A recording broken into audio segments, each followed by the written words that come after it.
Sleep apnea is as common as adult diabetes and asthma. Roughly 1 in 20 Americans have some form of sleep-disordered breathing. Roughly 90% of people with sleep-disordered breathing are undiagnosed. To discuss the adverse health consequences of OSA, we have Dr. Kingman Strohl, Professor of Medicine at Case Western Reserve University. Hello, Doctor, and thank you for joining us. Thank you. Dr. Strohl, what happens if you don't recognize and treat sleep apnea? Well, people have trouble staying awake during the daytime. They have inattention, they're irritable, and that's because they don't get refreshing sleep.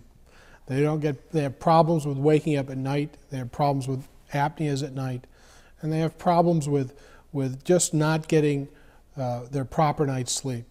So the inattention and the sleepiness that occurs during the day is one of the major signs of sleep apnea. Doctor, I certainly know how lousy I feel after just one night of poor sleep.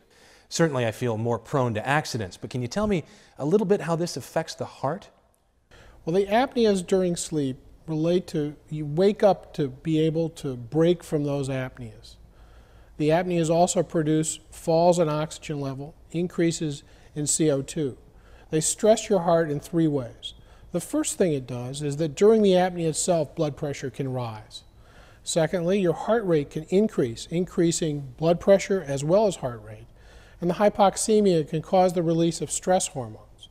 These lead to increased blood pressure during sleep and increased blood pressure the next day, and can contribute to the development of high blood pressure, stroke, as well as heart failure. Can effective treatment relieve pressure to the heart?